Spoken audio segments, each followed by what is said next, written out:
guy has to his very soul is who he says he is. It's clear who he is. He's willing to give his life for his country. And all the folks that came with him today. A dictator without elections. Zelenskyy better move fast or he's not going to have a country left. Got to move fast, because I love Ukraine, but Zelenskyy has done a terrible job. His country is shattered, and millions of people have unnecessarily died.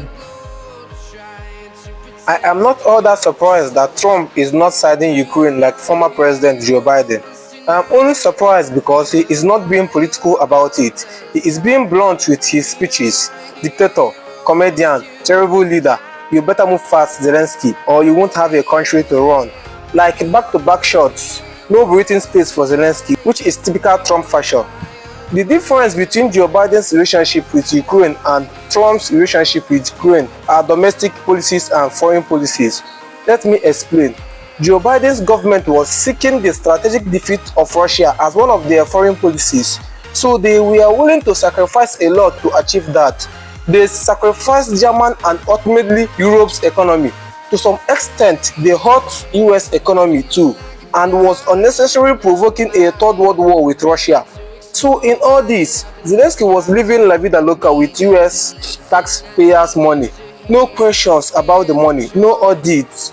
Once Zelenskyy say I need, Joe Biden's government will be like, say no more. But Donald Trump is a businessman, and if you are a real businessman like I am myself, you will understand it's all about profit and loss, check and balance. If I do this, what is in it for me? Let us remember, Trump was against the war from initials, and he promised to end the war within 24 hours of his presidency.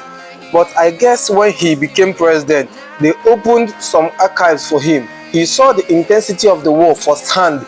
He now extended it from 24 hours to 100 days. What did he do next? He started auditing the aid sent to Ukraine and found out there were some unaccounted funds. He questioned Zelenskyy. They said that they do not know where half of the money sent to them went. Але коли говорять, що Україна під час війни отримала 200 мільярдів на підтримку армії, тощо, це неправда. Я не знаю, де всі ці гроші. President of Ukraine Zelenskyy later said on a live interview that out of the $200 billion US said they gave to them, they received only $75 billion, and it wasn't even cash. They only got weapons worth $70 billion. What was your reaction to the freeze in US foreign aid to organizations that included those in Ukraine? And are you concerned that this might be followed by a potential freeze in military aid? У мене різна реакція, тому що там різна допомога. Дивіться, я коли чую, і раніше чув, і сьогодні ми чуємо від Сполучених Штатів Америки, що Америка дала Україні сотні мільярдів. 177, якщо сказати більш точно. Така звучала точна цифра, яку підтримували або голосував Конгрес, тощо різні організації. Дивіться, я як президент воюючої країни вам говорю, ми отримали більше 75. Тобто 100 мільярдів з цих 177 або 200, говорять навіть деякі люди, ми ніколи не отримали. І це важливо. Бо ми говоримо про конкретні речі, бо ми отримали це не грошима, а зброєю. Ми зброю отримали на 70 з чимось мільярдів. Є навчання, тренування, є додатковий транспорт, є не тільки ціну на зброю, були гуманітарні програми, соціальні тощо. Але коли говорять, що Україна під час війни отримала 200 мільярдів на підтримку армії, тощо, це неправда. Я не знаю, де всі ці гроші. So the question is, where did the rest go? I will not answer that because, just like Zelenskyy, I too don't know. And Trump does not like such statement. He saw it as corruption. He then requested the Ukrainian president to a deal as payment for the aids they have received so far, and the one they will continue receiving. Now, what is the deal? US is asking for 50% of Ukraine's rare earth minerals, investment and infrastructures as payment. Zelensky refused, citing there is no strong security guarantees in the deal because prior to that, US Defense Secretary Pete Hegseth said there will be no US troops as part of peacekeeping troops amid post-Ukraine conflict. The United States does not believe that NATO membership for Ukraine is a realistic outcome of a negotiated settlement.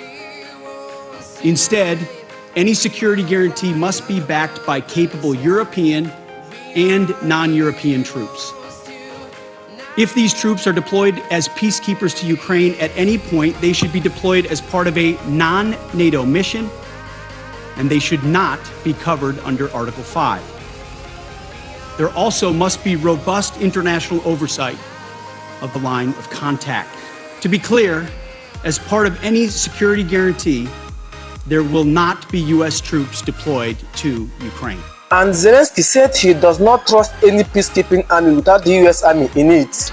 And I do not believe in security guarantees without America. Yes, it will be just weak. So he's insinuating since they will not be joining NATO, there should be NATO troops in Ukraine. So he refused to sign off the 50% mineral deal, and that got Trump frustrated. I'm not the one saying it. US National Security Advisor Mike Waltz did. Look, President Trump is obviously very frustrated right now with President Zelensky. The fact that he hasn't come to the table. Our own Secretary of Treasury personally made the trip to offer the Ukrainians what can only be described as a historic opportunity. Also, there might be a personal beef among them. In 2019, Trump and Zelensky had an official call, and during that call, Trump asked Zelensky to investigate his then rival son, Hunter Biden, son of former President Joe Biden, who was in Ukraine then doing some business deals. So Trump, who was US President then, wanted to get some dirt on Hunter Biden, but the whole thing backfired. Trump ended up being impeached for that call. They said it's an abuse of power. So you can see the bad blood here. Also, let's leave personal motives and talk about Trump's policy, both foreign and domestic policies. Trump ran for president of US on the rhetoric of making America great again, which means good economy, good infrastructures, good security, budget cuts, and definitely no war with a major and nuclear power like Russia. So you see, Trump cannot achieve his goals with being at war with Russia.